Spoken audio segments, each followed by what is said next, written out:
안녕하세요. 오늘도 사연살롱을 찾아주셔서 감사합니다. 저는 결혼 5년 만에 신우 때문에 이혼한 30대 후반 여성입니다. 살다 신우 때문에 이혼한 여자가 나 말고 또 있을까? 그런 생각을 하며 지냈던 시간들이 많았는데 이곳 사연살롱의 사연을 듣다 보니 저와 비슷한 경우가 적지 않은 것 같아서 신기하고 또 위안이 될 때가 많았어요. 그래서 내내 남의 사연만 듣다가 이제야 저도 제 이야기를 하고 싶다는 용기가 생겨 이렇게 사연을 신청하게 되었는데요.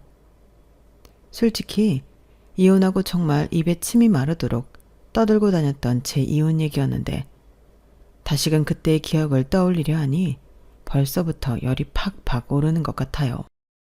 그만큼 제가 이혼할 때 답답하고 억울했거든요. 특히 다른 사람도 아닌 남편이 저를 믿지 못해 그 점이 가장 실망스럽고 유감인 부분이었는데 여기서 한 가지 더 유감인 부분도 있어요. 다른 사연들을 들어보면 대부분 여자 쪽에서 이혼을 요구했던데 저의 경우는 달랐거든요. 남편은 자기 동생을 미워하는 저를 더는 봐줄 수 없다며 이혼하자고 했고 물론 저는 그때 매달릴 생각이 전혀 없었기 때문에 남편이 가지고 온 이혼 서류에 도장을 찍었죠. 그러면서 얼마 되진 않아도 준다는 위자료까지 야무지게 챙겨 그 남자와 그 집구석과의 인연을 끊어버리게 되었는데요. 인생은 타이밍이라고 제가 이혼을 한 시점이 나중엔 신의 한 수였다는 걸 알게 되었어요. 왜냐하면 제가 이혼한 뒤 남편과 그 식구들에게는 엄청난 일이 벌어졌거든요. 그때야 비로소 사는 내내 답답하던 제 마음이 풀어지는 것 같았는데 훗날 저랑 헤어질 때는 그렇게 당당하기만 하던 남편과 시어머니가 저를 찾아와 자기들 좀 도와달라 사정을 하기도 하더라고요. 그때는 솔직히 너무 고소했어요. 게다가 이젠 그들과 아무 사이도 아니라는 것이 그렇게 좋을 수가 없었는데요. 그러게 제 말을 진작에 믿고 따랐다면 얼마나 좋았겠어요. 하지만 이미 버스는 지나가 버린 후였고 저는 조금의 미련도 남아있지 않았는데 그들이 왜 다 끝난 저를 찾아와 사정까지 했는지 지금부터 자세한 이야기를 들려드리도록 하겠습니다. 저와 남편은 손님과 가게 주인으로 만났어요. 저는 사무실이 밀집되어 있는 곳에서 작은 카페를 혼자 운영하고 있었는데요. 그러니까 제 카페 단골 손님이 남편이었죠. 이제 와서 이런 말 참 뭐하지만 남편은 제 이상형에 엄청 가까운 사람이었어요. 생김새나 말투, 풍기는 분위기까지 제가 그리던 남자친구 상이었는데 그러니 저는 남편이 가게에 오면 서비스도 팍팍 주고 없던 할인도 해주는 등 나름의 관심을 표현하기 바빴죠. 그리고 그런 저의 표현이 먹히긴 했는지 남편은 매일 저희 카페를 찾는 단골이 되었는데요. 그렇게 얼굴을 매일 보다시피 하니 이런저런 얘기도 하며 제법 많이 친하게 되었어요. 그러면서 자연스럽게 서로에 대해 조금씩 알게 되었고 이윽고 저의 마음은 남편 가슴속에 자리한 마음의 문을 열게 만들었는데 그때부터는 남편도 저에게 관심을 갖기 시작했죠. 사실 그때는 여기저기서 저에게 추파를 던지는 근처 사무실에서 일하는 남자들이 제법 있을 때였거든요. 그런데 남편이 그걸 보고 질투를 하기 시작하더라고요. 솔직히 기분이 좋았어요. 저한테 관심이 있으니까 질투도 하는 거라고 생각했기 때문에 이제부터는 본격적으로 제 마음을 표현해도 되겠다 이런 생각이 들었는데요. 고맙게도 제가 나설 필요도 없이 남편이 먼저 저한테 쉬는 날 데이트를 하자고 제안을 했죠. 저는 망설일 새도 없이 좋다고 했는데 지금 생각하면 왜 나는 그때 튕기지도 못했나 후회도 되지만 그때는 기다리던 데이트 제안이라 저도 모르게 덥석 좋다고 해버렸어요. 그렇게 처음 카페가 아닌 공원에서 남편을 만났을 때는 마침 가을이라 날씨도 딱이었는데 그날 저희는 영화도 보고 밥도 먹고 맥주도 한잔하며 즐거운 시간을 보냈어요. 그리고 그 첫 데이트를 시작으로 저희는 본격적인 연애를 시작하게 되었는데요. 남편은 저보다 4살이 많았고 1남 1녀 중 장남이라고 하더라고요. 그런데 세상이 좁긴 한지 글쎄 저희가 같은 대학을 나온 거 있죠. 비록 과는 같지 않아 마주치는 일은 없었지만 남편이 군대 제대하고 복학했을 시절엔 1년 정도 함께 학교를 다닌 시기도 있어 신기했어요. 그렇게 하나둘 저희는 어떻게 하든 공통점을 찾아내기 바빴고 서로에게 가까워지려 무진장 노력을 했는데 저도 남편도 오랜만에 하는 연애라 긴장을 많이 했더랬죠. 하지만 그런 긴장감도 시간이 지나면서 빠르게 사라졌는데 연인 사이가 된 저희 둘은 매일 만나 데이트를 했거든요. 같은 얘기를 몇 번씩 해도 그땐 왜 그렇게도 질리지 않고 새롭기만 하든지 늦바람이 무섭다고 저희 두 사람은 그렇게 다시 시작한 연애에 푹 빠져 지냈는데요. 그리고 1년이 지나고 2년을 넘기면서 결혼에 대한 생각도 자연스럽게 나누게 되었어요. 거기에 아울러 서로 부모님이나 형제 같은 서로의 집 얘기도 종종 하게 되었죠. 그런데 그때 남편에게 전해 듣던 신우의 이야기는 좀 평범하진 않았어요. 진짜 내 동생이지만 나는 걔만 보고 있으면 답답해서 돌아가실 지경이야. 어떻게 된 게 뭐 하나 노력해서 얻을 생각을 안 해. 고생은 하나도 하기 싫고 남들 부러워하고 좋아 보이는 건 다 하고 싶어 하는데 그렇게 살고 싶었으면 어디 재벌집에 태어나든가. 철이 없어도 너무 없어.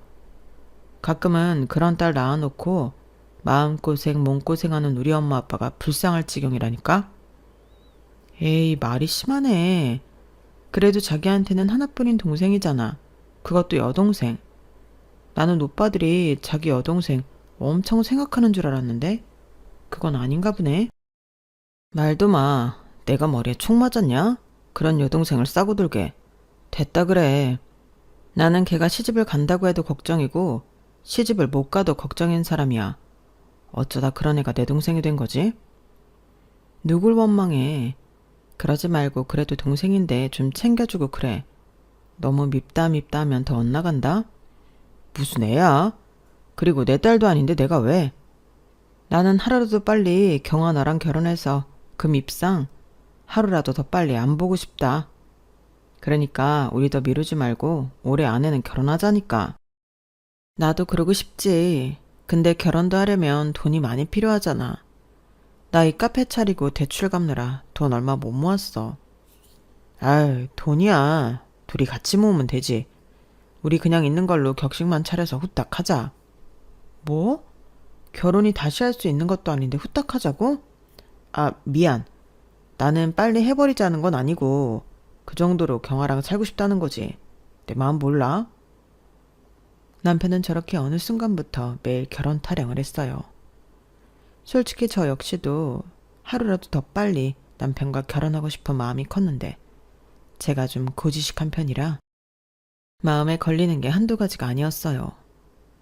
일단 저는 남편과 달리 외동이라 부모님이 제가 결혼하면 두 분만 계셔야 했고 또 가게 대출금이 남아 제가 부담하는 돈의 액수가 적지 않았는데요. 결혼하고 남편과 같이 부담하긴 좀 미안했어요.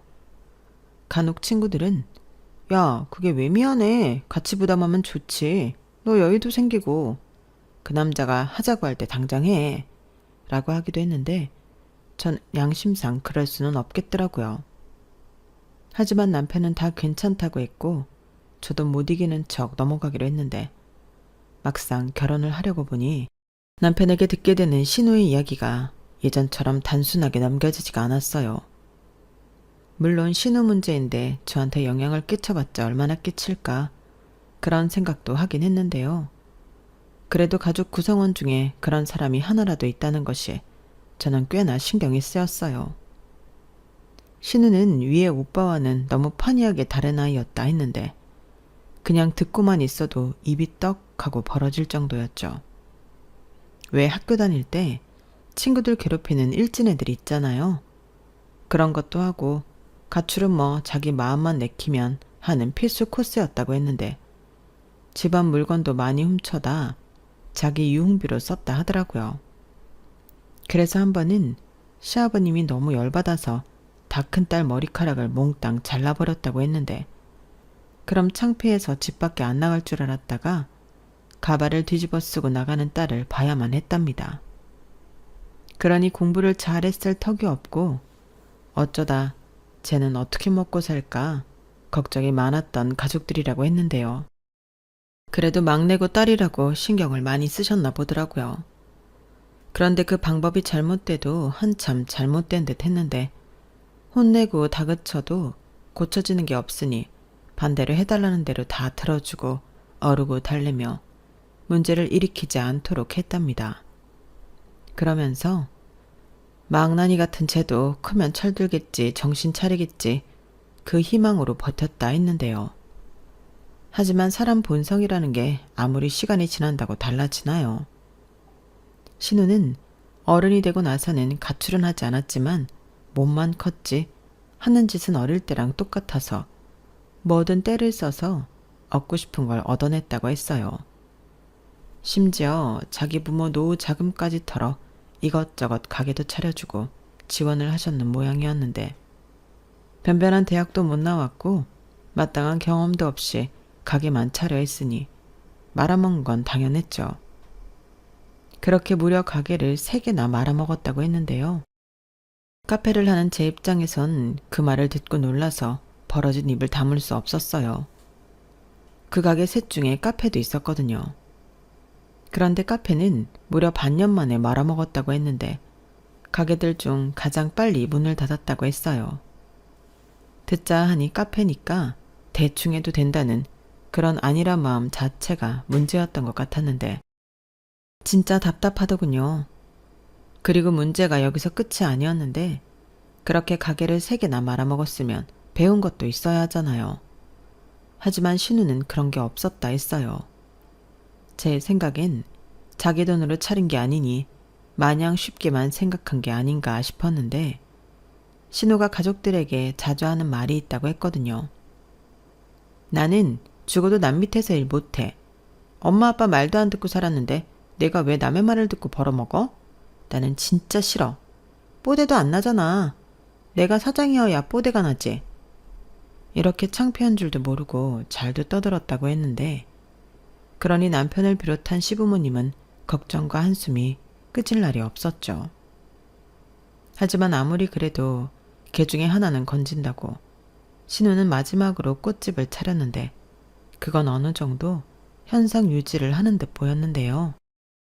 실제로 제가 결혼했을 때도 신우는 그 꽃집을 운영하고 있었어요. 다만 평수도 적고 신우가 워낙에 부지런하지는 못해 꽃이 많이 있지는 않았는데, 그래서 상대적으로 쌓이는 재고가 없었던 게 그 이유였어요. 특히 꽃은 싱싱하지 않으면 폐기해야 하니 장사를 열심히 하지 않으면 안 되는 건데, 신우는 폐기할 꽃이 별로 없으니 오히려 손해를 덜 보는 셈이었죠. 그렇게 문제가 많은 신우였기에 남편은 늘 아무렇지 않게 제 앞에서 자기 동생 욕을 했고, 전에는 그래도 동생이니 잘해주라고 신우 편을 들던 저도 상황을 알게 되면서 그 말을 못하게 됐어요. 오히려 그런 망나니 같은 동생을 싸고 돌지 않는 남편이 다행이라고 생각했는데 그것도 아니더군요. 그걸 알았을 때는 결혼을 결심하고 남편이 모았다는 돈의 액수를 들었을 때였는데, 저는 당연히 저보다 남편이 돈을 더 많이 모았을 거라고 생각했거든요. 그러니 저렇게 결혼 타령을 한다고 혼자만의 착각을 했는데, 남편은 당시 모은 돈이 4천만 원가량밖에는 없었어요. 그에 반면 저는 가게세 내고 대출금 갚고 했는데도 8천만 원 정도 모았는데, 어쩌다 보니 제가 남편보다 딱 2배 많은 돈을 갖고 있더라고요. 그때 남편이 변명하듯 이야기를 해줬는데, 동생이 말아먹은 가게 중에 자기 돈도 쏠쏠하게 들어갔다고 하는 겁니다. 나는 싫다고 했는데 엄마가 하도 부탁을 하니까 어쩔 수 없었지. 그래서 얼마나 들어간 건데 그 돈은 못 받아? 바랄 걸 바래야지. 한 5천 들어갔나? 한 번에 들어간 게 아니고 처음에 1,000만 원, 그 다음에 3천만 원, 그리고 지금 그 꽃집 있잖아. 거기에 1,000만 원 들어갔어. 말로는 돈 많이 벌어 갖겠다고 하는데 믿음이 가야 말이지. 그렇다 보니 모은 돈이 이것뿐이네. 말로는 동생 엄청 욕했으면서 그래도 그 큰 돈을 계속 빌려줬구나. 그래도 동생이다 이거야? 아까 말했잖아. 나는 싫다고 했는데 엄마가 하도 앓는 소리를 하니까 내가 그 돈 안 해주면 그 기집애가 엄마 아빠를 얼마나 달달 볶겠어. 처음 가게 차렸을 때 엄마 아빠 돈 다 들어가서 돈도 없고. 아, 자기 동생 왜 그러냐? 그러게 말이야. 그래도 지금 하는 꽃집은 닫는다고는 안 하니까 다행이지. 요즘은 집에 손도 잘 안 벌린다는 것 같아. 엄마가 그것만으로 살 것 같대. 저는 남편의 말을 듣고 조금은 답답했어요. 남편과 제 돈을 모두 합쳐도 1억 2천밖엔 되지 않는데 그 돈으로 결혼과 신혼집, 혼수까지 하려니 계산이 영 나오지 않았거든요. 하지만 결혼하기로 마음을 먹은 이상 결혼을 포기하거나 미루고 싶진 않았는데요.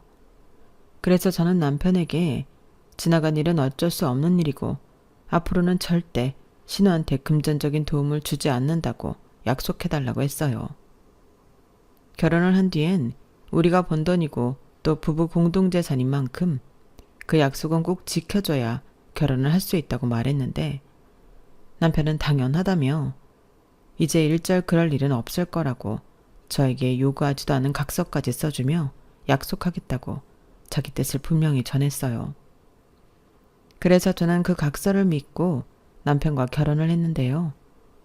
다만 결혼하고 보니 시부모님은 정말 돈이 없으시더군요. 전부 신우 뒤에 털어넣느라 그런 것 같았는데 그땐 괜히 제 마음도 좀 짠하고 그랬어요. 이제 내 시부모라고 생각해서 그런지 그간 얼마나 마음고생이 심하셨을까 그런 마음도 들고 나라도 실질적인 도움이 되는 좋은 며느리가 되어 드려야겠다 뭐 이런 생각도 하게 했었죠. 그러면서 동시에 신우가 그 꽃집이라도 계속 잘해서 부모님에게 빌린 돈을 갚았으면 좋겠다는 생각도 했었죠. 하지만 그런 것도 사람을 봐가면서 바라야 했는데 신우는 전혀 그럴 생각이 없어 보였어요. 오히려 그땐 시집을 잘 가야 한다는 어떤 강박증 같은 게 있었는데 듣자 하니 자기보다 못난 친구가 부자 남자랑 결혼해서 잘 사는 걸 보고 눈이 돌아 있더라고요. 그래서인지 제가 결혼할 때 친한 친구가 남자친구를 데려오자 그 남자가 마음에 든다고 꼴값을 떤 적이 있었는데요. 저한테 그 남자를 소개시켜달라고 말도 안 되는 소리를 했어요. 그 남자가 남편이랑 인사할 때 들었다며 그 남자 직업까지 알고 있더라고요. 그 남자는 제 친구와 결혼까지 약속한 약사였는데 직업도 너무 마음에 든다고 시어머니까지 동원해 저를 곤란하게 만들었어요. 솔직히 까놓고 다른 사람이라도 신우라면 소개해주기가 좀 그런데 친구 애인을 소개시켜달라니 얼마나 말도 안 되는 소리예요. 그런데 그때는 시어머니도 저한테 이상한 소리를 하셨어요. 아니, 결혼을 약속한 거지 결혼한 건 아니잖아. 그럼 소개시켜줄 수도 있지. 이렇게 말씀하셨는데 좀 충격이었어요. 그동안은 신우 빼고는 모두가 상식적이라고 생각했는데 그게 아닐지도 모른다는 생각이 들면서 무서워지더라고요. 그리고 한동안 그게 될 거라고 생각했는지 저를 계속 졸랐는데 그때 남편이 나서서 정리를 해주었어요. 작작 좀 해. 경아 좀 그만 괴롭혀. 그게 말이 되는 소리야? 만약에 경아 말 듣고 그 남자가 너를 만난다 치자. 그게 제정신인 남자 새끼냐?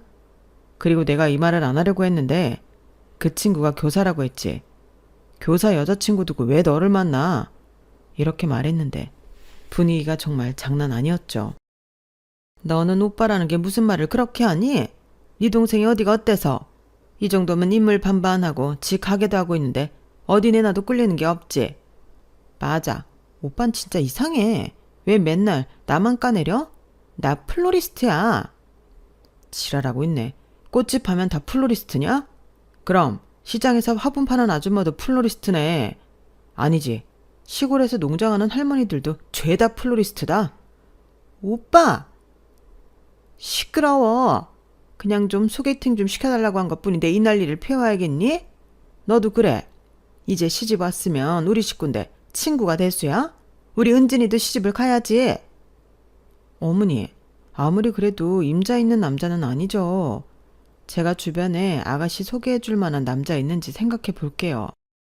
언니, 그럼 직업 괜찮고 인물 반반하고 집안도 괜찮은 남자여야 해요?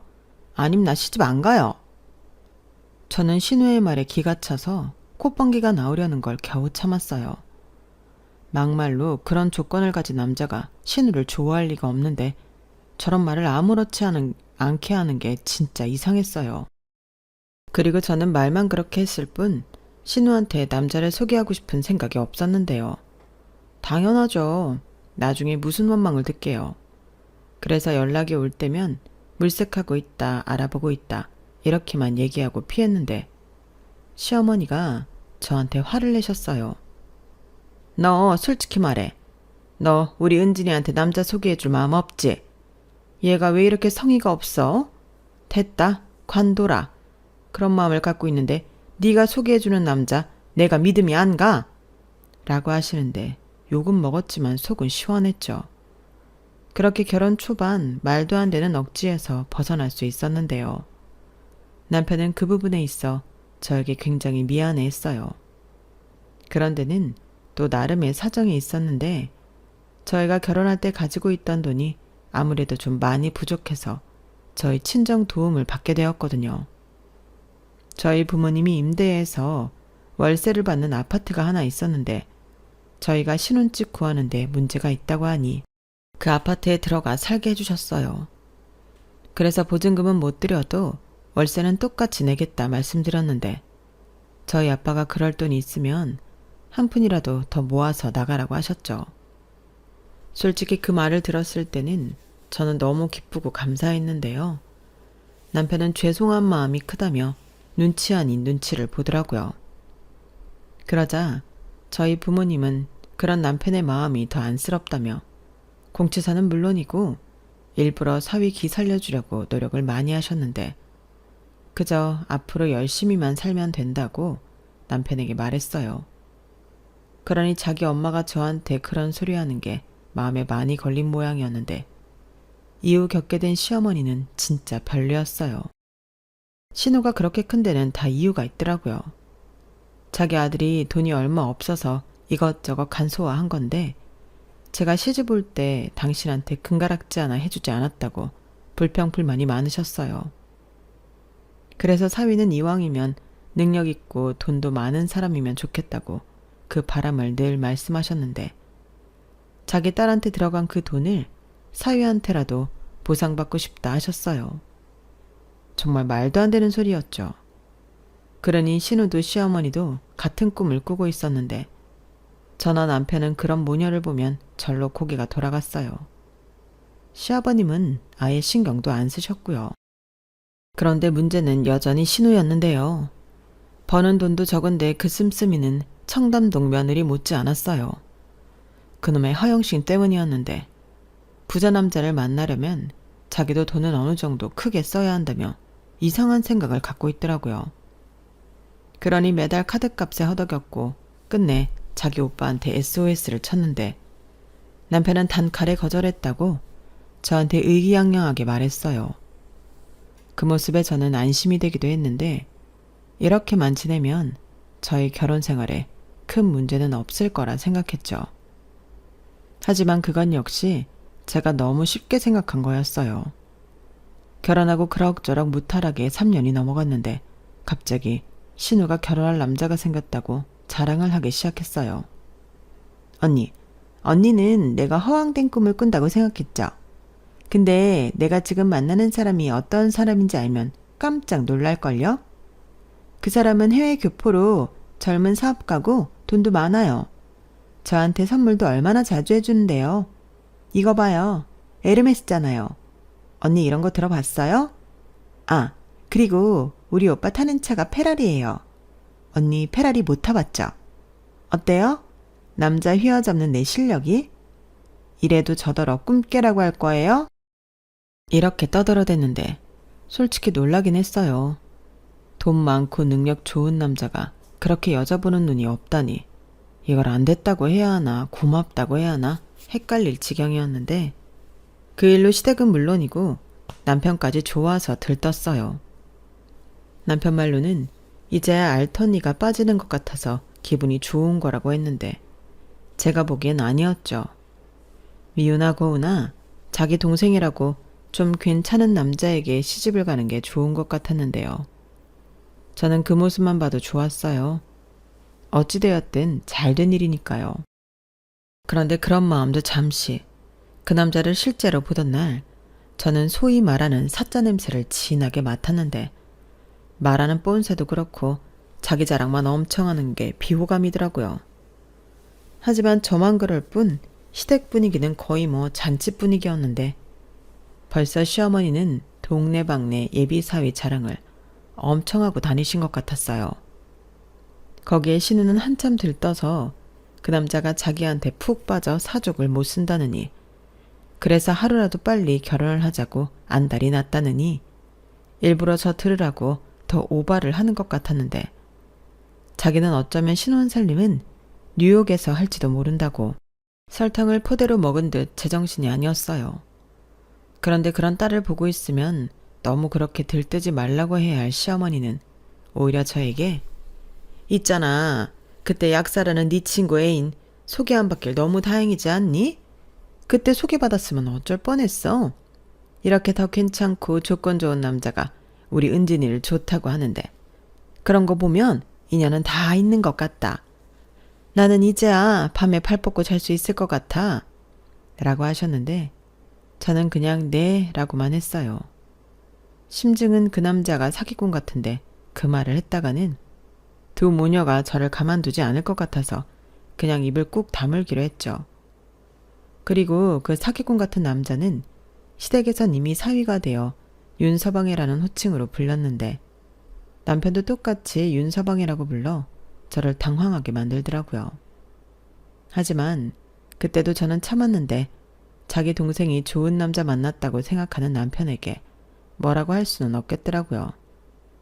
그러던 어느 날이었어요. 갑자기 신우가 주말에 부모님 빼고 우리 부부와 자기 커플만 만나 시간을 갖자고 했는데요. 젊은 사람들끼리 한번 뭉치자고요. 그이가 그랬으면 좋겠다고 해서. 우리 뉴욕 가면 얼굴 자주 못 보잖아요. 라고 하는데 솔직히 별로 그러고 싶진 않았지만 알겠다고 했어요. 분명 남편도 들으면 그러고 싶어 할 텐데 이렇게 된 거 쿵짝이나 맞춰주자 이런 심상이었죠. 그런데 분위기 좋은 레스토랑에 저희 부부를 초대한 그 남자는 처음엔 정중하게 예의를 차리는가 싶더니 이윽고 자기가 교육 관련 컨텐츠 사업을 한다며 떠들어대기 시작했고 미국에 본사가 있다느니 어디에 특허를 받은 커리큘럼이니 하며 그 자리를 순식간에 사업 설명회 자리로 만들었는데요. 일단 그 모습에서 저는 별로였어요. 그런데 곧이어 그 남자가 저희 남편한테 투자를 생각해보라 권했고 저는 그 소리에 화들짝 놀라서 아니라고 나서서 거절을 했어요. 그러자 그 남자가 에휴 걱정하지 않으셔도 돼요. 솔직히 남한테 얘기하는 거 아까워서 형님한테 얘기하는 거예요. 어차피 우린 가족이니까. 왜 그런 말 있잖아요. 그렇게 좋으면 지가 하지. 이런 말처럼 그냥 우리가 하자고요. 이거 진짜 돈을 쓸어 담는 사업이에요. 벌써 미국에서는 대박이 났고 이번에 아시아 시장으로 넓혀가는데 나랑 우리 형이 한국 사람이라 한국부터 하는 거라니까요. 이거 글로벌 교육 사업이에요. 이런 소리로 남편 정신을 빼놓으려 하는데 저는 그럴 돈이 없다고 단칼에 거절해 보였어요. 그러자 남편이 그때는 어색하게 웃으며 넘어갔는데 집에 와서는 뭘 그렇게 정색하냐며 들어보니 괜찮은 것 같다고 저더러 투자를 하자고 저를 설득하려 하는 게 아니겠어요? 저는 당연히 됐다고 정말 사기꾼 같지 않냐며 싫다고 했는데 남편은 그럼 자기 동생이 사기꾼이랑 결혼을 하는 거냐고 기분 나빠하더군요. 순간 저도 아차 싶긴 했는데 제 느낌은 그랬기에 거기에 대고 아무 말도 하지 못했어요. 그렇게 저는 남편과 거리가 생겼고 남편은 불쾌하다는 듯 저와 밥도 먹지 않으려 했는데 난감했죠. 그리고 그 일의 시작으로 제가 이혼까지 하게 될 줄은 그땐 꿈에도 몰랐는데요. 그런 와중에 엄청난 우연도 있었어요. 글쎄, 저희 카페에 그 남자가 손님으로 왔었거든요. 보아하니 알고 온 건 아니고 근처가 사무실이라며 손님이랑 와서 장장 2시간 동안 이야기를 했는데 그때도 얼핏 들어보니 투자 권유를 하고 있었어요. 그러니까 남한테 얘기하는 게 아깝다는 건 순 거짓말이었는데 괜히 저한테 와서는 친한 척을 엄청 하더라고요. 그러면서 저기 빵이나 케이크 같은 것 좀 서비스로 주시면 안 돼요? 가족인데 라고 넋살을 부렸고 저는 황당했지만 몇 개 챙겨줬네요. 싫다고 하면 괜히 또 필요 없는 말을 오고 가야 하니 그런 게 싫었거든요. 그래서 먹고 떨어지라는 뜻에서 챙겨주고 빨리 가라 빨리 가라 마음속에서 주문을 외우고 있었죠. 그 이후에도 걸핏하면 제 카페에 와서는 공짜 커피와 디저트 메뉴를 부탁하더군요. 너무 어이가 없었죠. 돈도 많다고 하더니 무슨 공짜를 그렇게 밝히나요? 그래서 저도 커피는 줘도 디저트 메뉴는 안 된다고 딱 잘라 거절했어요. 이게 저희 카페 한정 메뉴라 무리로 계속 나가기에 무리가 있거든요. 아무리 가족이라고 해도 오늘부터는 어려울 것 같아요. 가족이니까 더 이해해 주셔야죠. 저희 카페에 자주 와주시는 건 감사하지만 이 이상 부담은 안 주셨으면 좋겠습니다. 이렇게 말하곤 그 남자가 얼굴이 새빨개지더니 알겠다고 하더라고요. 하지만 무슨 남자가 쫌생이 같은지 자기 여자친구인 신우이한테 고세를 못 참고 일러 바쳤고 신우는 전화로 저한테 이렇게 따졌어요. 언니, 진짜 치사하다. 그깟 케이크 나부랭이가 얼마나 비싸다고 우리 그이한테 그런 창피를 줘요? 우리 그이가 일부러 언니 장사 잘 되라고 가게 홍보도 엄청 하고 손님들 오면 일부러 데리고 가고 그랬다는데 사람이 왜 그렇게 못됐어요? 아가씨, 지금 나더러 못됐다고 했어요? 그럼 같이 장사하는 입장에서 매일 와서 공짜꽃 달라고 하면 아가씨는 웃는 얼굴로 매일 줄 수 있냐고요? 네, 저는 매일 줄 수 있어요. 누굴 똑같은 취급을 해. 기분 나빠. 내가 앞으론 절대 언니 가게 가지 말라고 했으니까 장사 똑바로 해요. 뭐라고요? 지금 말 다 했어요? 저야 여기 안 온다고 하면 땡큐인데 아가씨야말로 정신 차려요. 능력 있는 사람이 거기에 돈도 많다는 사람이 커피랑 케이크 사 먹을 돈도 없어요? 어머어머? 누굴 지금 거지로 알아요? 말이 안 통하네. 내가 이래서 언니 싫어하는 거예요. 알긴 알아요? 아무튼 다음번엔 이렇게 안 넘어갈 거니까 조심해요. 저는 신우의 전화를 끊고 한동안 속이 부글부글 끓어서 표정 관리가 되지 않았어요. 가뜩이나 남편이랑도 냉랭한 분위기라 죽겠는데 꼴같자는 신우이한테 이딴 소리나 들으니 기분이 정말 뭐 같더라고요. 그리고 며칠 뒤 그 약사라는 남자랑 연애하던 친구가 드디어 결혼을 한다고 했어요. 축하해주는 자리에 전에 신우가 자기 남자친구한테 받았다는 에르메스 가방을 그 친구가 들고 왔더라고요.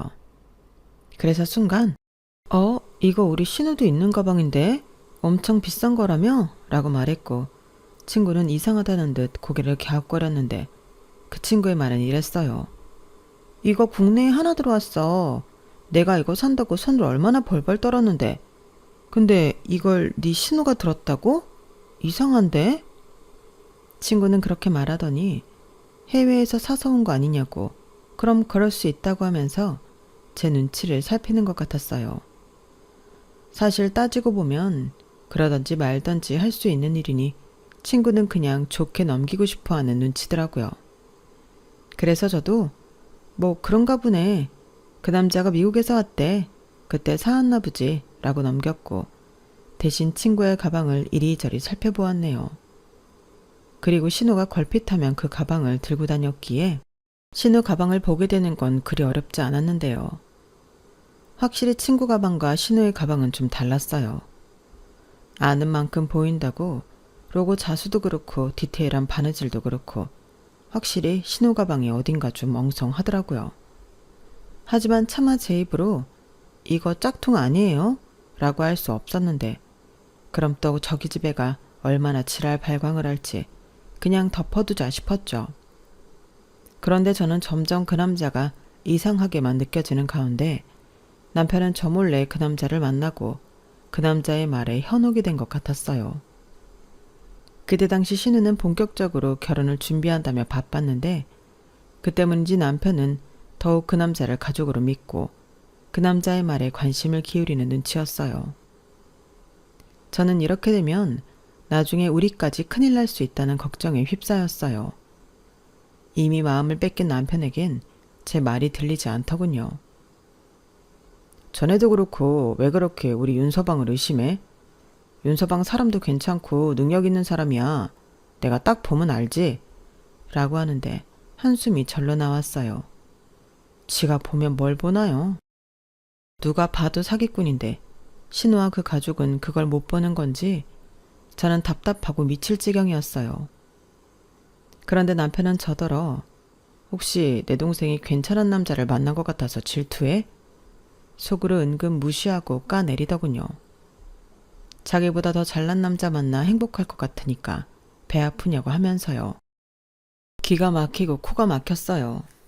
제가 질투할 사람이 없어서 신우를 질투하나요? 그런데 남편은 오히려 자기가 더 기분 나쁘다면서 저더러 속이 좁다고 비난했는데 그러면서 이런 말도 했어요. 자기 웃긴다. 왜? 내 동생은 괜찮은 남자 만나면 안 돼? 그게 이상한 일이야? 꼭 내 귀에는 내 동생이 사기꾼을 만나야 한다는 데 들린다? 저는 그 말까지 들으니 더 이상 할 말이 없었어요. 그냥 그렇게 느껴서 말한 것뿐이고 그 남자의 말에 휘둘리지 말고 조심하자는 취지였는데 저만 이상한 사람이 되어버렸죠. 그리고 제가 이러면 이럴수록 무슨 옥이라도 발동했는지 남편은 그 남자를 더욱 신뢰하고 심지어 자기 주변 사람까지 소개하고 난리도 아니었는데요. 저는 혹여 우리가 뒤집어 쓰는 날이 올까봐 말렸어요. 그러자 저더러 더는 듣기 싫으니 자기 동생이나 그 남자에 대해 입도 뻥긋 하지 말라고 했는데 웃기더라고요. 자기 동생 한심하다고 욕하고 흉볼 때는 언제고 이제와 저러는지 저는 남편도 꼴도 보기 싫었어요. 핏줄이라고 싸고 도는 건지 제 말을 귓등으로도 안 듣는 남편을 보니 가슴이 무너졌는데요. 부부 사이도 결국엔 믿음과 신뢰인데 저희는 그게 다 깨진 듯 했어요. 사실 그즈음 아이를 가져볼까 계획하고 있던 차라 그 실망감은 더했는데 이제 와서 둘도 없는 남매 흉내를 내는 그것들을 보니 임신도 하지 않았는데 구역질이 나오더라고요. 그래서 그 이후로는 저부터도 남편과 내외하며 최대한 거리를 두고 있으려 했어요. 그때도 어렴풋이 계속 이렇게 살아야 하면 이혼하는 게 낫지 않을까? 이런 생각을 하긴 했어요. 제 안에서는 그래도 남편이 정신을 차리길 바라고 있었죠. 그땐 정말 미안했다고 내가 제정신이 아니었으니 자기를 좀 봐달라고 그렇게 말해주길 기다렸는데 역시는 역시였죠. 남편은 저한테 눈길도 주지 않았거든요. 그런 가운데 정말 어이없는 일이 또 발생했고 그건 돈 문제였어요. 시어머니가 갑자기 연락을 해서는 신우가 결혼을 해야 하니 돈을 좀 보태라고 직접적으로 말씀하시더라고요. 윤서방이 가족 모두가 미국에 있어 결혼식을 2번 해야 할 것 같다고 했는데 한국에서 하는 결혼식 비용을 우리가 내야 한다며 저더러 돈을 해달라고 하는 겁니다. 그러면서 어차피 미국에 들어가 살 거고 그 이후에는 윤서방이랑 윤서방 집에서 다 알아서 하는데 여기서 하는 결혼만큼은 우리가 해야지. 그래야 은진이가 시집 가서도 기가 살지 않겠어? 멀리 타국 가서 살아야 하는데 기까지 주고 봐. 나는 그 꼴은 못 본다? 라고 하셨는데 그 꼴 보기 싫다고 며느리한테 돈 내어놓으라고 하다니 정말 기가 막혔어요.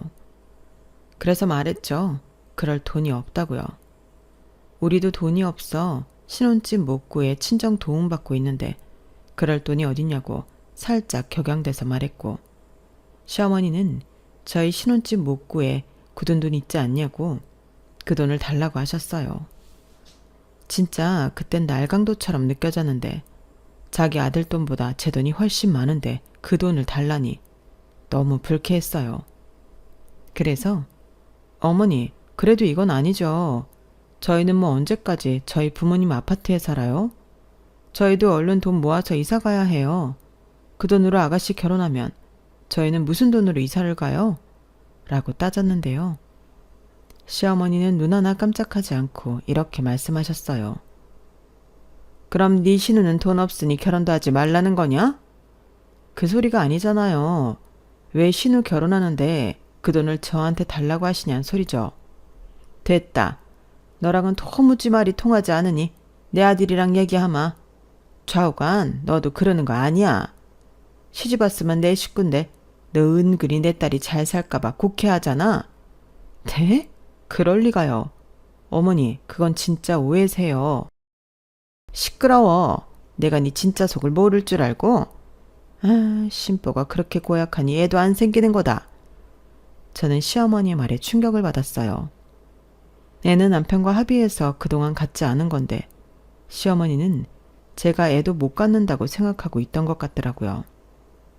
그리고 자기 엄마한테 연락을 받은 남편은 어차피 통장에 있는 돈 빌려줄 수도 있는 거지 않냐고 이참에 빌려주고 더 크게 받으면 된다고 했는데 저는 그런 불확실한 일에 동조할 수 없다고 선을 그었어요. 그러자 남편은 제가 너무 답답하다며 그럼 자기 돈이라도 빼달라고 하는데 저는 그것도 해줄 수 없다고 했어요. 한번 들어간 돈은 회수가 되지 않을 거라고 생각했기 때문에 네 돈 내 돈을 따질 필요가 없다 생각했는데요. 남편은 제가 안 된다고 하니 더 난리를 치더라고요. 그래서 제가 우리 결혼 전에 쓴 각서 잊었냐고 그동안 잘 갖고 있던 각서를 들이밀었는데 이건 그거랑 다르다고 남편은 한사코 자기 동생을 도와줘야 한다고 고집을 부렸어요.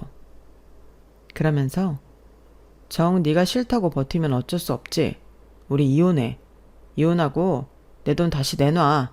라고 하는데 화가 머리 끝까지 올랐어요. 이혼을 하자고 해도 내가 해야 할 판에 이딴 소리를 내가 들었다니 이 상황을 견딜 수가 없었는데요. 저도 그때부터 이판사판이었어요. 그 사람 사기꾼 아닌지부터 확인해 봐야 되는 거 아니냐고. 네 동생은 결혼하는데 시댁 식구 얼굴도 안 보고 결혼하냐고 정신 차리라고 말해줬는데요. 역시나 제 말은 믿지 않더군요. 그저 제가 자기 동생을 질투하고 돈을 내놓기 싫어 버틴다고 생각했는데 저는 그런 소리나 들으며 그 집 며느리 노릇을 하는 게 싫더라고요. 그래서 이혼해 줄 테니 이혼 서류 가지고 오라고 했어요. 그러면서 이혼 서류에 도장 찍으면 그때 네 돈은 돌려주마 라고 했더니 그 다음날 정말로 남편이 이혼 서류를 가지고 왔더라고요. 저는 망설이지 않고 도장을 찍어줬고 꿀같잖았지만 우리 부모님 아파트에서 공짜로 살았고 이혼하자고 본인이 얘기한 거니 위자료를 내놓으라고 했는데 그때 남편이 알겠다며 저한테 1,000만 원을 줬어요.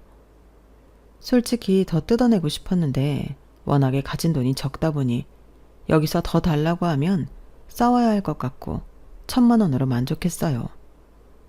그리고 몸만 딸랑 나가면 되는 남편은 그 길로 자기 짐을 싸서 나갔는데요. 신우가 결혼하기 전에 저희가 이혼을 먼저 한 꼴이 되어버렸죠. 저희는 아이도 없고 혼인 기간이 그리 길지도 않았기 때문에 이혼 절차가 간소했거든요. 게다가 협의 이혼이었기 때문에 시간을 끌 이유가 전혀 없었죠. 그러던 중 저희 카페에 자주 오시던 부동산 사장님이 저한테 하신 말씀이 있었어요. 신우의 예비 남편인 그 남자가 저희 카페 근처에 사무실이 있다고 했잖아요. 그러니 소문이라는 게 금방이었는데 부동산 사장님은 더 빨리 그리고 더 많은 정보를 갖고 계셨죠. 경아씨, 그 얘기 들었어?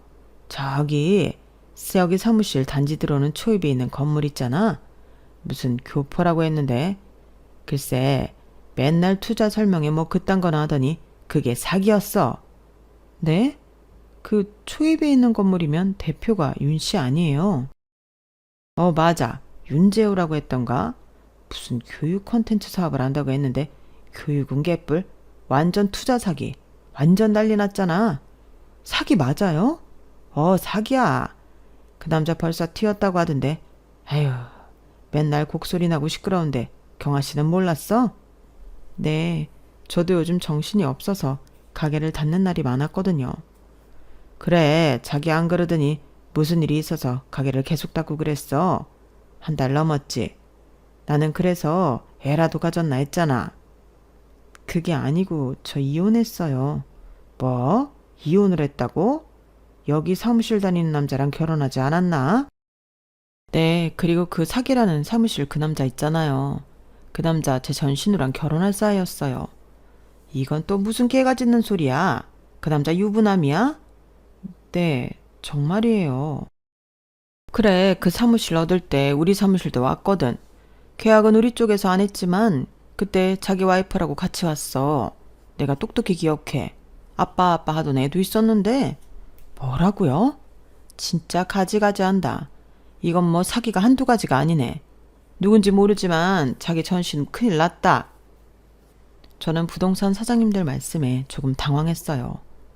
하는 일이 사기일 거란 생각은 했지만 유부남이면서 결혼 어쩌고 신우를 꼬드겼을 거라고는 생각하지 않았거든요. 게다가 제 카페와 이젠 전 남편이 다니는 회사가 가깝다 보니 이래저래 얼굴을 보게 되는 일이 종종 있었는데 저는 불편해도 외면하고 안 보려 했어요. 마음이야 당장 가게부터 옮기고 싶었지만 가게라는 게 단골 손님도 그렇고 쉽게 옮길 수 있는 게 아니거든요. 그런데 한편은 남편과 친했던 사람이 찾아와 저한테 전하지 않아도 될 이야기를 했는데 남편이 저랑 이혼을 하고 매제될 사람 사업에 투자한다며 큰돈을 대출받았다고 했어요. 그런데 그게 사기였으니 남편이 많이 힘들어한다며 은근슬쩍 저에게 그 이야기를 흘렸는데요.